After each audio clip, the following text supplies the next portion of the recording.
At Ravencrest Academy, don't bother asking who the principal is. To survive, you only need to know one name: Cale Drayden. He never had to lift a finger, just one glance. And the whole school bowed, until one freezing morning. A black student quietly walked through the iron gates. No power, no wealthy family, no one backing him, just a pair of eyes that refused to lower. And a silence that made the rulers of Ravencrest shiver.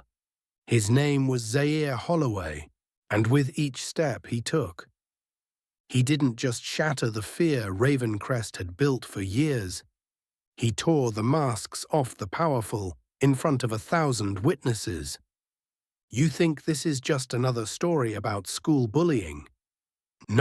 This is a battle to reclaim the soul of a school that forgot what justice looks like.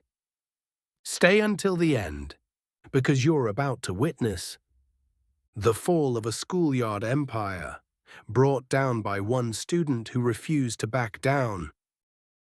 Please like, subscribe, and turn on notifications to update our latest videos. A grey sky cast a cold fog over Ravencrest Academy, a prestigious boarding school nestled in a quiet suburban corner, famous for its towering stone walls, perfectly tailored uniforms, and an unspoken order no one dared to challenge.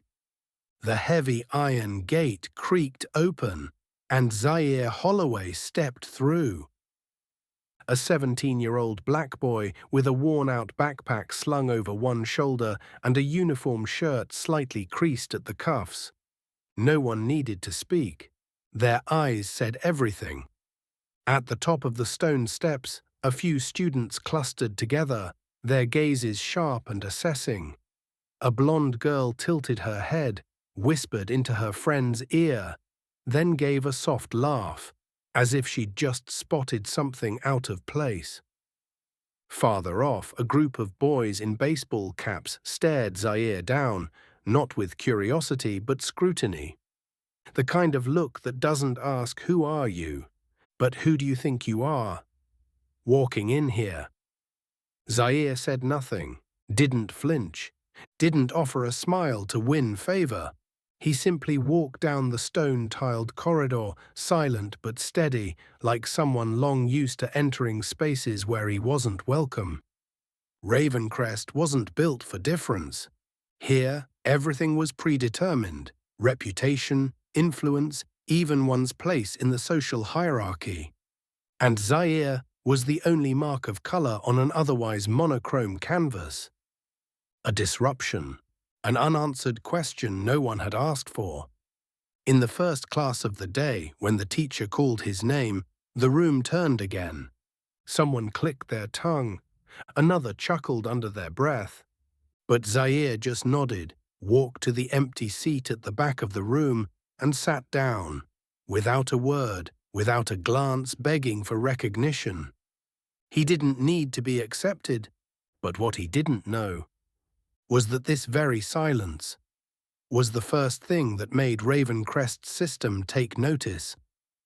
And from the balcony on the second floor, overlooking the cold stone hallway, Cale Drayden had seen it all. His face betrayed no emotion, but his eyes were those of a predator who had just chosen his prey. At Ravencrest, every student knew the headmaster wasn't the one truly in charge. That title belonged to Cale Drayden. The only son of a powerful politician, Cale didn't need to give orders. His presence was the order. Tall, with neatly slicked back dark brown hair, Cale moved with the ease of someone who owned the space, and the weight of a storm brewing just behind his calm steps. That ever-present smirk on his lips, as if he knew something no one else did. And maybe he did. At Ravencrest, if you crossed Cale, you wouldn't get detention. You'd simply vanish. From study groups, from parties, from whispers in the hall. You'd become a ghost, present but never acknowledged. Cale never worked alone. He had Malik Voss, The cold strategist, a master of rumors that spread like contagion. Orrin Blackwood, the verbal enforcer with threats laced in truths and eyes deep enough to see your softest spots. And Cairo Lennox, the quietest, but the most dangerous. When he appeared behind someone, no one dared turn around. Together they were the four pillars of an underground empire. The Ravencrest Order. In the student council room, teachers thought they were planning spring festivals. In reality, they were deciding the school's social rankings, who got the front tables in the cafeteria, who received gala invites, who got silently exiled. No fists needed, just looks and silence. Until Zaire Holloway walked in, a black boy who didn't knock. He pushed the door open, didn't smile, didn't bow, didn't try to fit in. To Kyle, he was a dissonant link that needed tuning. Kyle had dealt with arrogant kids before, the rebels, the attention seekers, but never someone like Zaire. Silent to the point of intimidation. And what stirred inside Kyle wasn't anger. It was the discomfort of a ruler, being ignored for the first time. "We have ourselves a new guest," Kyle said, his voice smooth, but his eyes glinting with that familiar frost. It's time Ravencrest showed him who gets to decide whether he belongs. Zaire Holloway did nothing. No attempts to make friends. No resistance. No desperate need to fit in. In class, he chose the last seat in the back row. His hand wrote steadily. His eyes never wandered. When the teacher called on him, he answered briefly, precisely, never a word too many. When laughter echoed from the familiar cliques, he didn't look up. When someone brushed his shoulder in the narrow hallway, he simply stepped aside, wordlessly. And it was exactly that silence that started to unnerve people. With most students, Cale Drayden could intimidate, mock, or isolate them until they broke.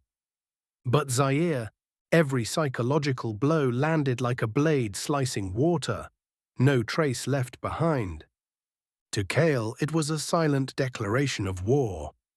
That guy think he's better than us? Malik Voss narrowed his eyes, watching Zaire leave the classroom. No, Orrin Blackwood said quietly, sipping soda in the cafeteria. He just thinks he doesn't need us. And that is his first mistake. Zaire became the whispered subject in hallway corners, an anomaly in a place built on invisible chains of power. No one approached him. No one dared speak to him, not out of hate, but fear. Fear that simply talking to Zaire might make them the next target. Kyle watched it all. He understood the psychology. To break the isolated, make the isolation unbearable. And so he started small. A book accidentally knocked from Zaire's hands in the middle of a crowded hallway. A worksheet renamed Zaire the Ghost left silently on his desk. A scribbled note, "Leave before you disappear for real." Zaire didn't flinch, didn't rage, didn't complain. He simply bent down, picked up the book, dropped the note in the trash without a second glance, and kept walking. "What game is he playing?" Cairo Lennox asked, idly spinning his razor-edged metal pen. Cale only smirked. "He's testing us. And we never walk away from a challenge." But what Kyle didn't know, Zaire wasn't challenging anyone. He was simply watching, waiting, and holding his silence like a stone wall. To most, silence meant weakness. But to certain dangerous people, it's the final calm before the storm. Ravencrest Academy doesn't need shouting to be dangerous. Violence here isn't loud. It seeps through like poison gas, odorless, colorless, yet suffocating to the unguarded. And now, Zaire Holloway was slowly becoming the primary target of an invisible hunt. Every passing day brought a new kind of test. A soda accidentally spilled over the notebook he'd left on his desk. A suspiciously forceful shove on the staircase, sending him into the railing hard enough to bruise. A crude message scrawled on his locker. "You're just an uninvited guest, and I'm the host." All of it happened in silence. No one took responsibility. No one spoke up. Malik Voss orchestrated it all, lingering in the shadows, phone in hand like he was just scrolling, while every coincidence occurred with precision. Orrin Blackwood scattered rumors like seeds. That Zaire had been expelled from his last school for fighting. That he had issues. He didn't need proof. Just the right audience, at the right time. Cairo Lennox said nothing. He didn't have to. He simply showed up, trailing Zaire through empty hallways, sitting behind him in the library, brushing past him in the gym. His gaze colder than steel, but the thing that tested Kyle Drayden's patience the most. Zaire still didn't react. Not when he was shoved on the basketball court. Not when his shoes were found in the trash, not when laughter circled him during an entire gym class like vultures waiting for weakness. He still showed up to class on time, still turned in every assignment, still moved through the halls as if all of it was just wind brushing past his coat. He thinks he's above it all, Malik snapped after another failed locker room stunt. No, Orrin adjusted his collar. He's hiding something.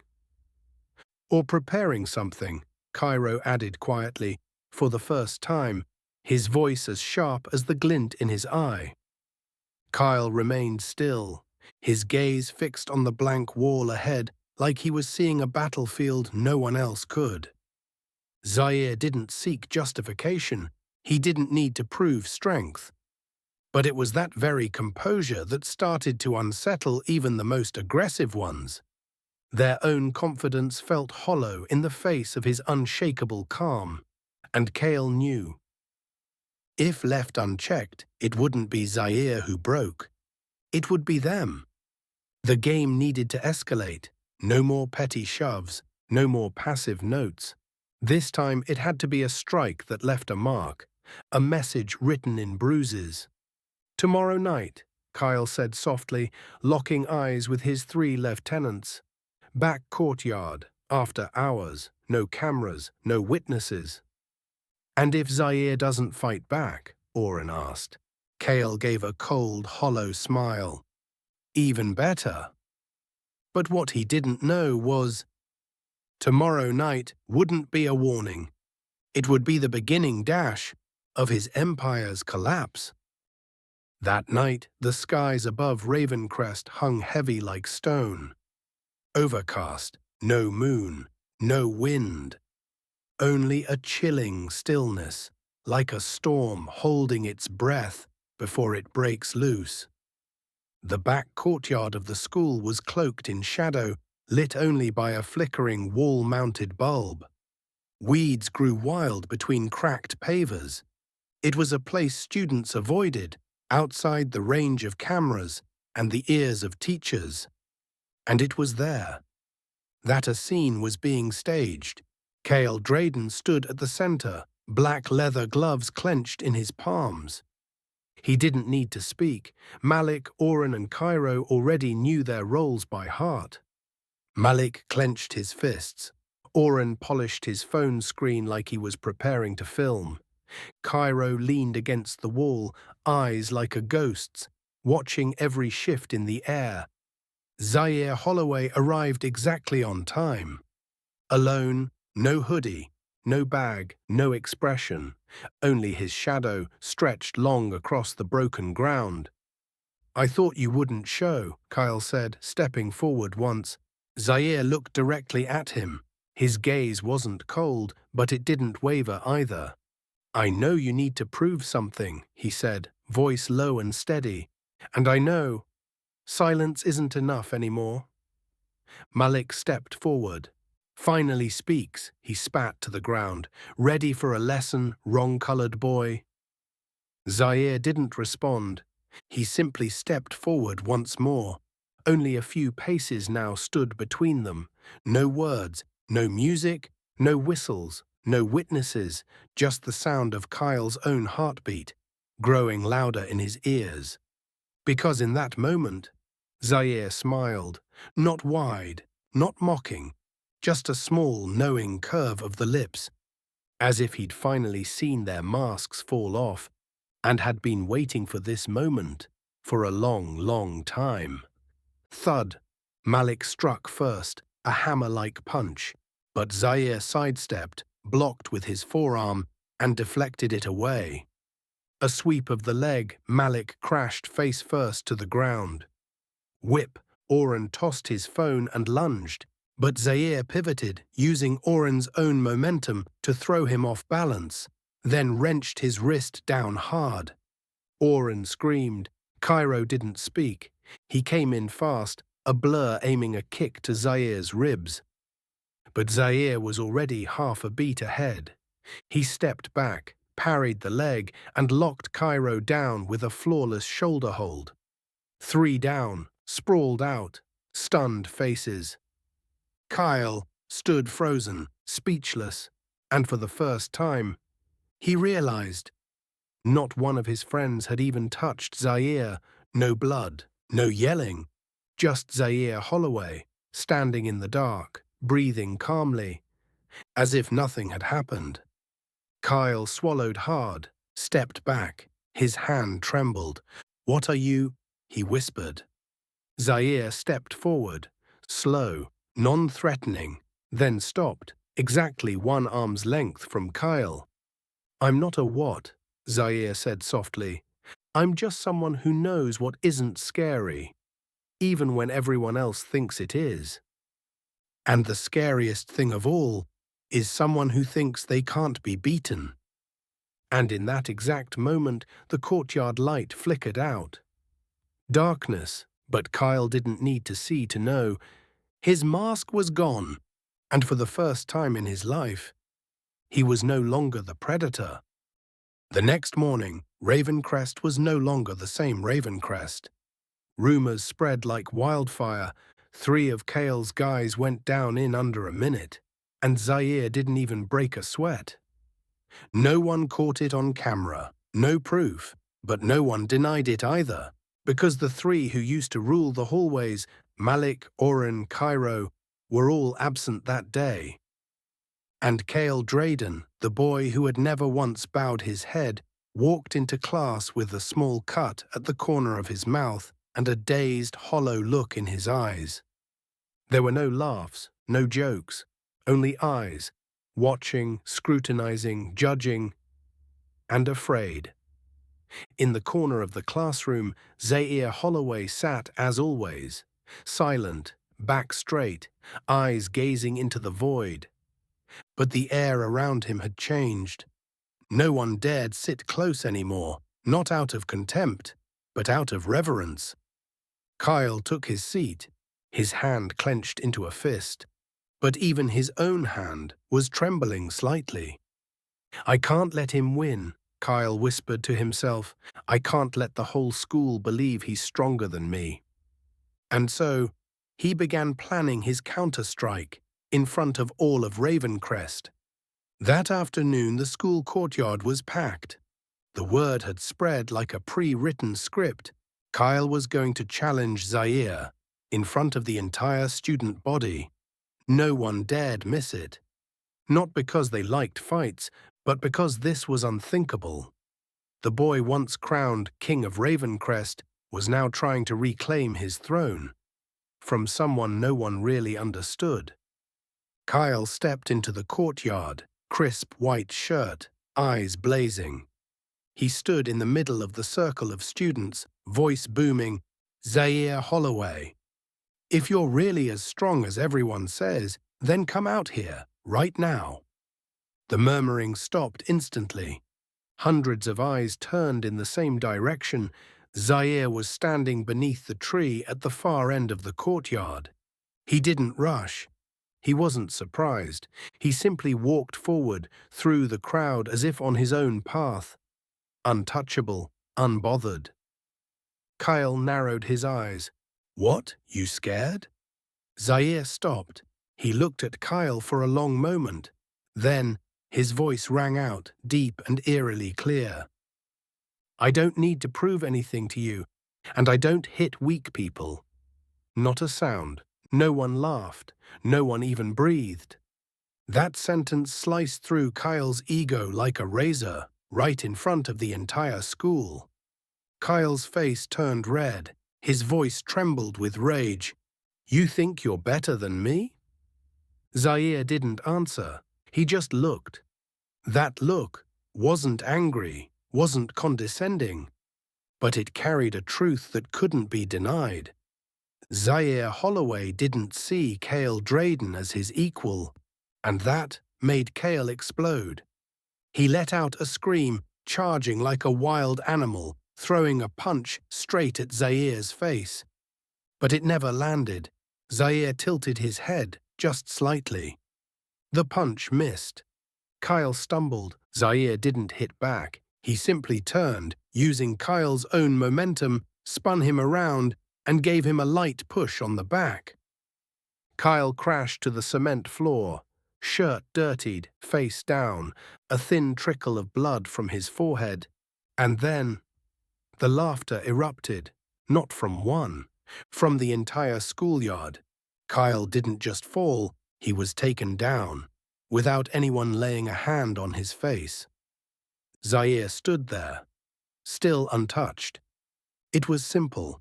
Kyle destroyed himself. From a distance, Mr. Bryant watched through the window.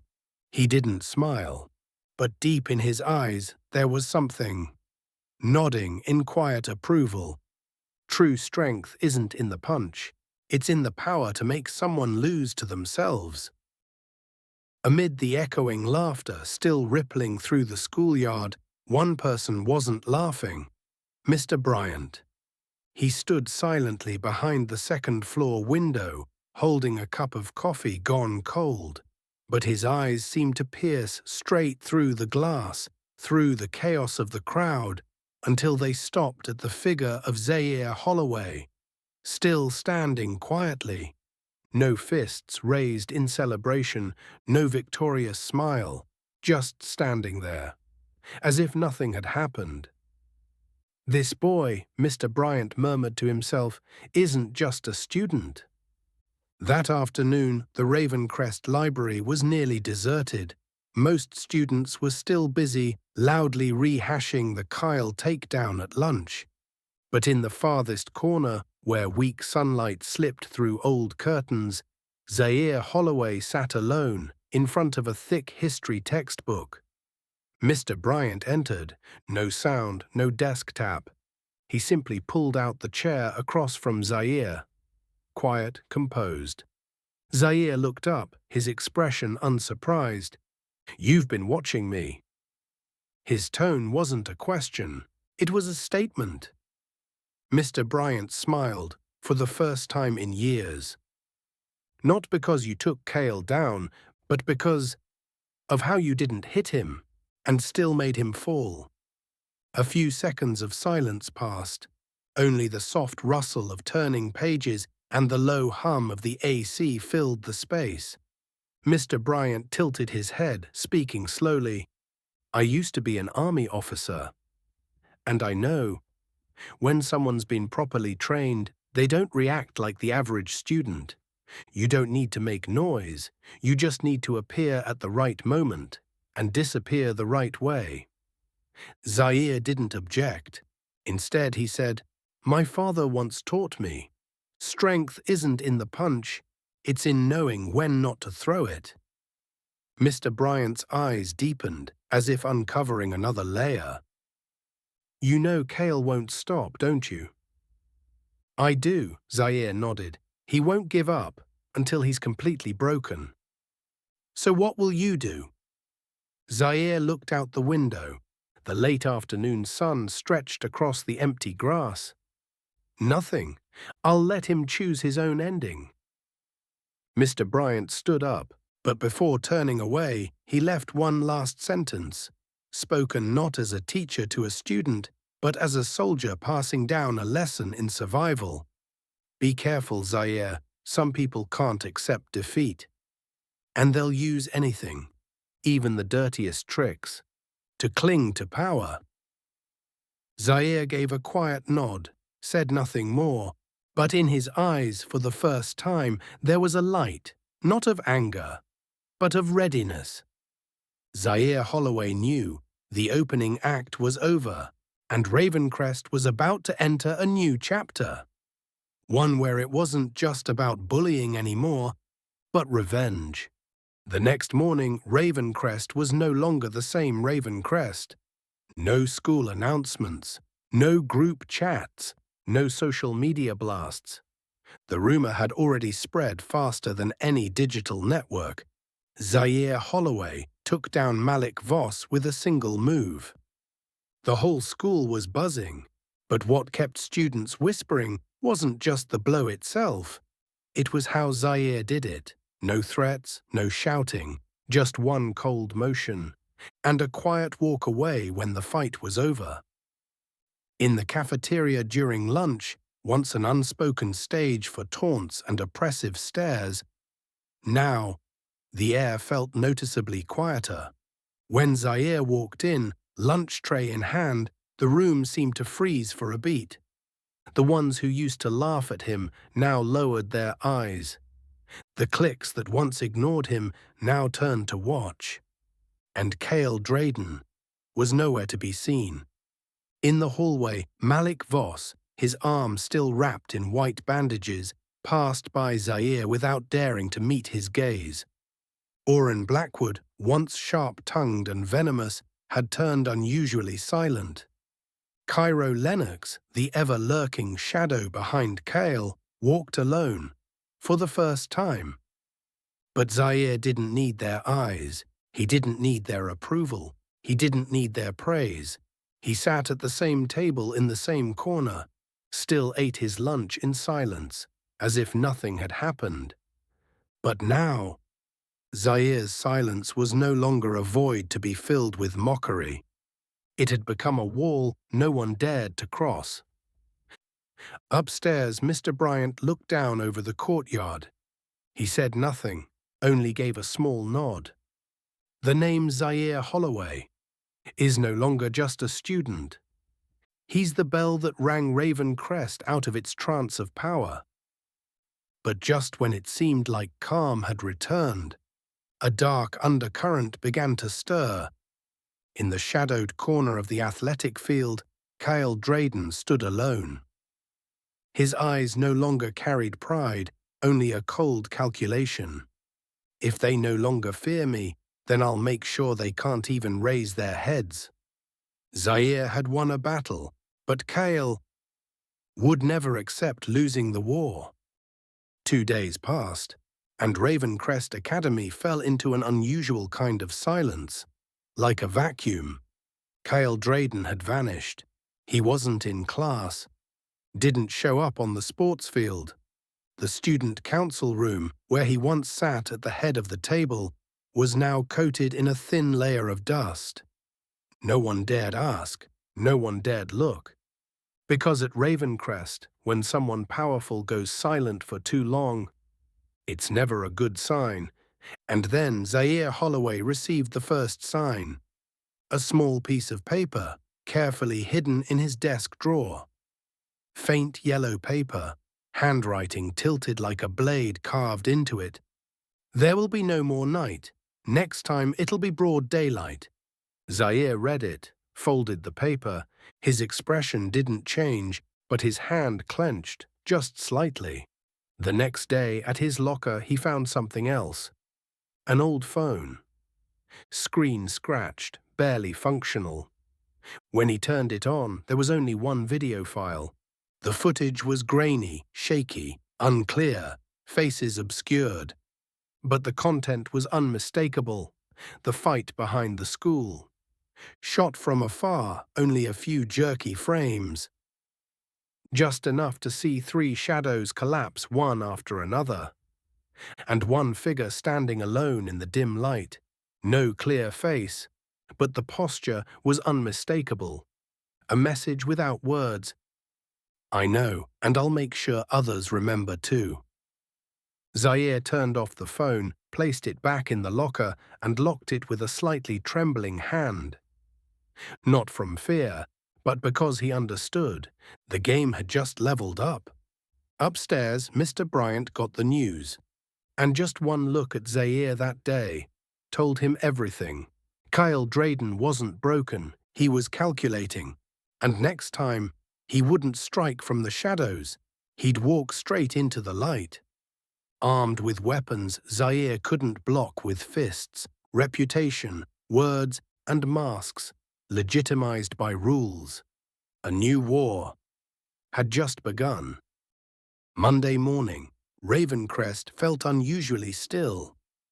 Zaire Holloway walked into class as usual, his gaze calm, but when he reached his desk, he saw a white envelope with no name.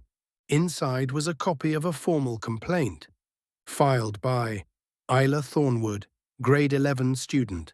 Content: Zaire Holloway threatened me in the library on Saturday, making me feel watched and unsafe. Zaire frowned. He had never spoken to Isla. And on Saturday, he had been in a study session with Mr. Bryant. Before he could react, a hall monitor appeared at the classroom door. Zaire Holloway, you are requested to attend a special meeting of the Disciplinary Council immediately. The classroom fell silent. Zaire stood up, said nothing. He followed the monitor. And for the first time, his solitary figure wasn't isolated by choice, but by design. The disciplinary meeting room sat on the third floor, cold, with a large round table and chairs set higher than necessary, meant to make the summoned feel small. Zaire stepped in, facing 5 council members, 3 teachers, 1 monitor and Kyle Drayden. Kyle sat at the far end, adjusting his school tie, hair slicked neatly, as if he had never fallen. In his hands, a folder and a USB drive. We've received several reports of threatening behavior, violence, and defiance of school rules, a teacher began. Zaire stayed silent, his eyes locked on Kyle. Kyle smiled. He stood, inserted the USB into the laptop.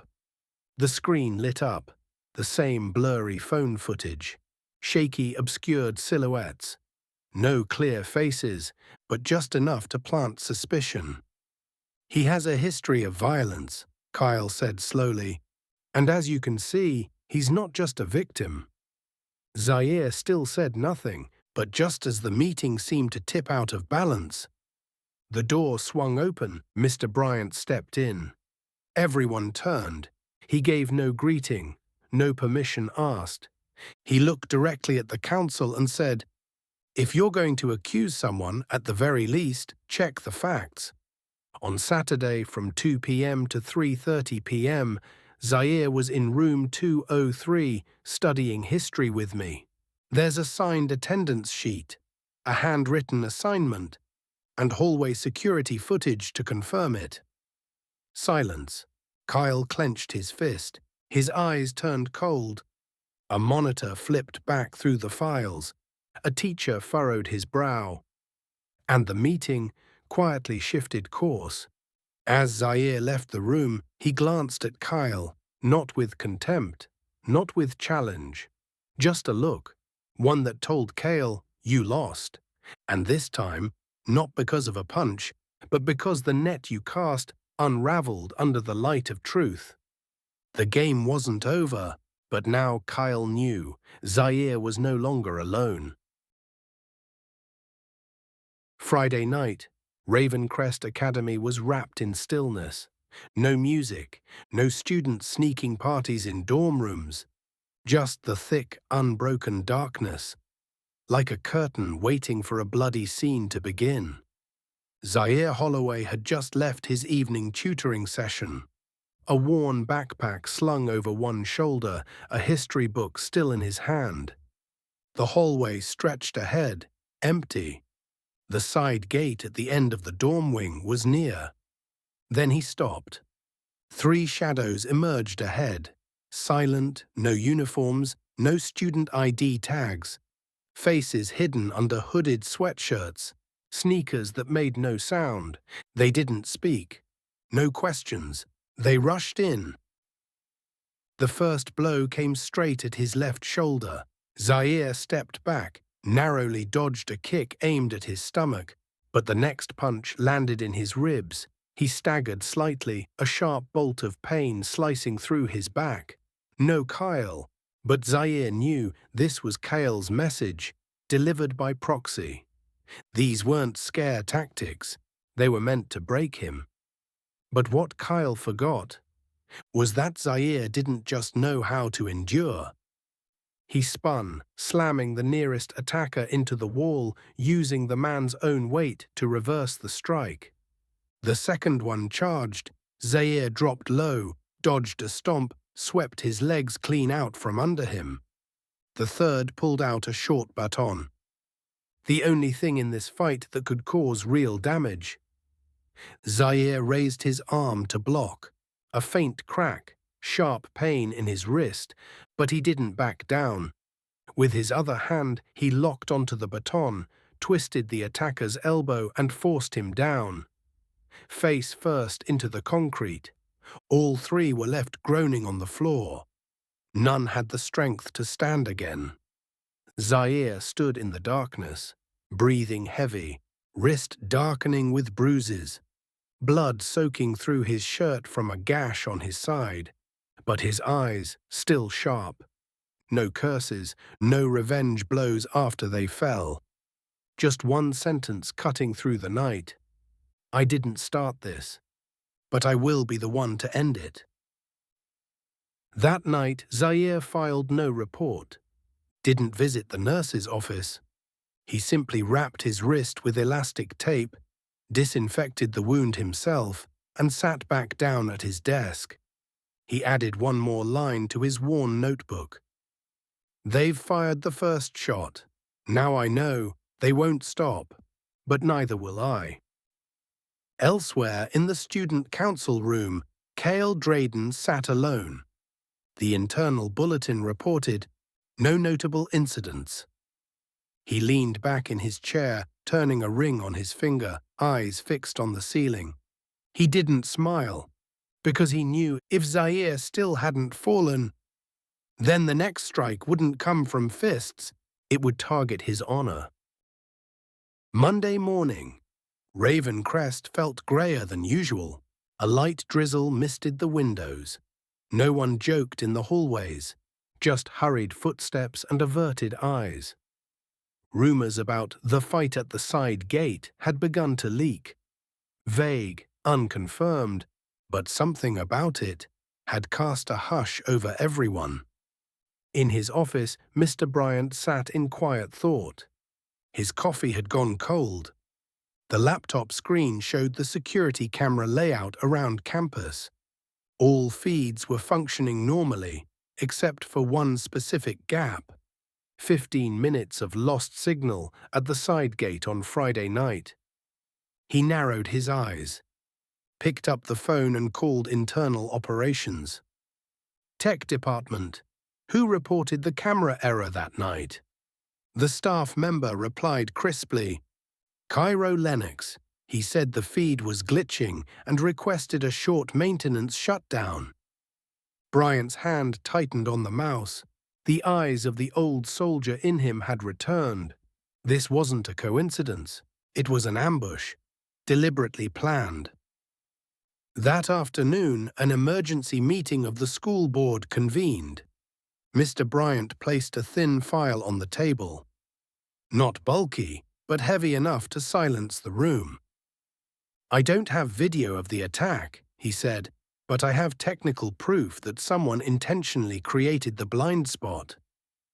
Next came a device maintenance log, a written signal shutdown request, signed by Cairo himself, and a timestamp analysis, perfectly matching the moment Zaire left tutoring.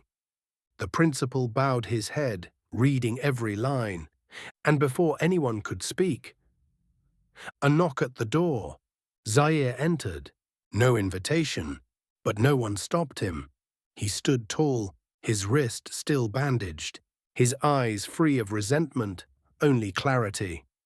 "I'm not here to accuse," Zaire said, his voice steady and low. "I'm here to ask. If I was attacked and no one is held accountable, who will be next? And will they stay as calm as I did?" The room went silent, like a tomb. The principal closed the file, his eyes resting on a disciplinary form already signed. The next day, a notice appeared on the bulletin board. Orrin Blackwood, suspended indefinitely. Cairo Lennox, suspended indefinitely. Internal investigation ongoing. As Zaire walked down the hallway, no one said a word, but for the first time, a few heads bowed, not in fear of power, but in respect. He hadn't needed to throw punches to win. He only needed the truth. And this time it was written into the record. Even if the old records had to be torn apart for that to happen. Cale Drayden returned to school after 3 days of being sick. But Ravencrest was no longer the same. That hallway felt like a funeral. No one greeted him. No eyes waited for him to pass. Only silence, thick, suffocating, undeniable. Malik Voss was no longer by his side. Instead, he kept his distance, seated deep in class, eyes avoiding his. Orrin Blackwood and Cairo Lennox, suspended. No one spoke of them anymore, as if those names had never existed. Kyle walked into class, but his seat had been moved. From the front row, the spot he had once reserved for himself now bore someone else's name. The new student sat down and glanced at him with eyes that carried no recognition of who he used to be. At lunch break, Kyle entered the cafeteria. Every gaze turned away. The groups that once clustered around him had shrunk, as if afraid of being associated. The seats around him stayed empty, and when he asked a simple question, "Is this seat taken?" no one replied. From across the room, Zaire entered. Still composed, still carrying a modest lunch tray, still heading for his familiar corner. But this time, as he passed by, a few students nodded in greeting. One pulled out a chair for him. Someone else placed a history book on the table. A silent way of saying, "I saw, I understand." Kyle watched it all unfold, and for the first time in his life, he understood what it felt like to be the one pushed into the shadows. That afternoon, in the student council room, the chair at the head of the table was empty. But no one asked why Kyle wasn't there. The meeting was led by a senior girl. Someone Kale had once stripped of her dorm scholarship for lacking social skills. She spoke. "We need a new representative. Fair, unbiased, untouchable." A hand rose from the back of the room. Zaire Holloway. No objections, no scoffs. Just a silent consensus, louder than any vote ever cast. That night, Kyle stood alone beneath the tree behind the school. The same place he once waited for Zaire in the dark. In his hand, the announcement of the new student council leadership. His name crossed out, replaced with 2 simple bold words in black ink. Zaire Holloway. Kyle crushed the paper in his fist, but didn't throw it away, because he knew. It wasn't the paper that had lost its value. It was his name that no longer carried any weight. Wednesday afternoon. Light rain fell, drops sliding slowly down the office window of the principal's room. Ravencrest was wrapped in an eerie calm, as if the school itself was holding its breath, waiting for something to change. Zaire Holloway received an unexpected message. "The principal would like to see you." He knocked gently and stepped inside. The room smelled faintly of old oak. Principal Dr. Alden stood before a bookshelf, back slightly hunched, fingers interlaced. There was nothing disciplinary about the atmosphere. He turned and gave Zaire a small nod. "You're not the top student, not the most outstanding, but you are the only one who made Ravencrest stop and listen, without ever raising your voice." Zaire said nothing. He simply stood, waiting. The principal walked to his desk and pulled out a document. Thick paper, embossed header, "Proposal for appointment, Student Honor Representative, Head of the Ravencrest School Reform Council." Zaire looked down. At the bottom, a space left for his signature. Above it, his name, printed in sharp, formal type. "We want change," the principal said, voice low but certain. "And if we're going to begin with something real, then the first to lead should be the one who never bowed." Zaire lifted the document, reading each line. Images flashed through his mind.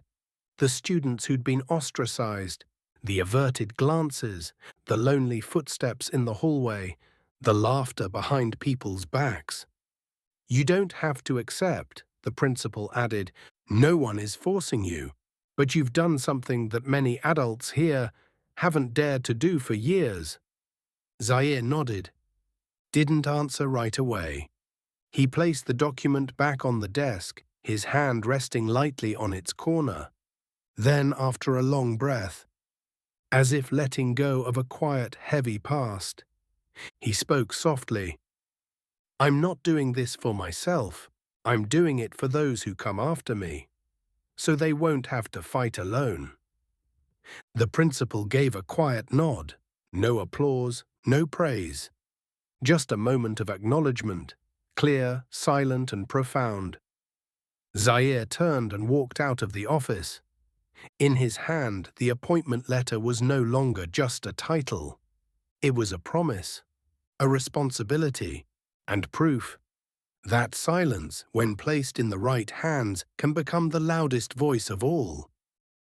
Spring arrived early at Ravencrest, not because of blooming flowers, not because of blue skies, but because the atmosphere on campus had changed. There were no more tiered lunch tables, where your status decided where you sat. No more students holding their breath while walking through the halls, afraid of the stares from Kyle and the so-called Ravencrest Order. No more half smirks, no more poisoned whispers. Instead, something new had emerged. Real conversations, friend groups that didn't care about last names, and gazes that no longer stayed low, but dared to rise.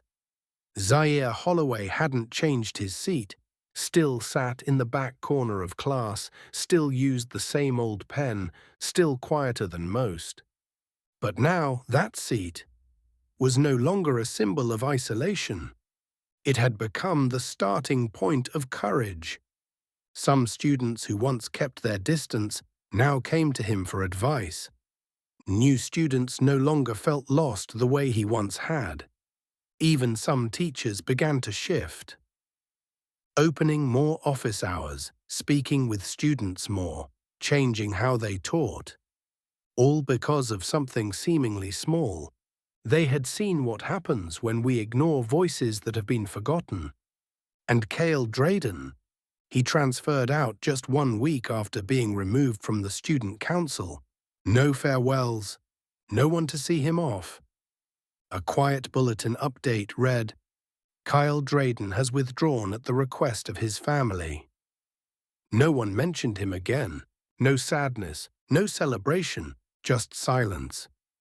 For a name that once made the entire school bow, had vanished without leaving an echo.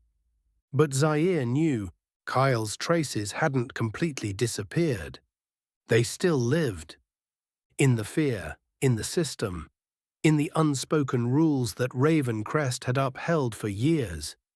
He couldn't erase it all in one day, But he could begin, and he had begun. Not with a speech, not with a rebellion, but with quiet presence, steady resolve, and an unbowed spine. 1 week later, the first meeting of the new student council was held. Zaire sat at the head of the table, not as someone giving orders, but as someone listening. A shy freshman raised his hand and shared that he'd once been ostracized for wearing the wrong kind of glasses. Zaire nodded and asked, "What do you think could change that for the next student after you?" The boy smiled, for the first time, as if someone had asked him at just the right moment. Maybe a new rule, or maybe just one person who's not afraid to be different. Zaire nodded again, no need to say more. Ravencrest had once been a place of shadows, of silent rules, of fear. But now, Ravencrest was slowly changing color, not loud, not flashy, just the old grey shades, now illuminated by voices that had once been ignored. And at the center of it all was still one quiet young man sitting in the back of the classroom, writing one word at a time into his old notebook. No titles, no applause, because Zaire Holloway understood, when silence finds its voice, an entire system has no choice but to listen. Not everyone who walks into Ravencrest is welcomed. Not everyone who stays silent is weak. And not everyone who stands alone chooses to bow their head. Zaire Holloway didn't come to be a hero. He simply came to be himself. In a place that once believed being different was wrong. He didn't rebel, he didn't provoke, but he also didn't disappear. And through quiet strength, steady presence, and unshaken resolve, he made an entire system look in the mirror. Cale Drayden fell, but what truly collapsed was the fear upheld by fake power, and what rose in its place was hope, was change, was a new Ravencrest where no one is forced to stay silent just to survive. Because sometimes you don't need to shout to be heard, you just need to stand tall and let the truth speak for itself. Have you ever felt like Zaire? Leave a comment because your story might inspire someone else. Like, share, subscribe to never miss another quiet but powerful journey like this one. Thank you for watching, and we'll see you in the next story.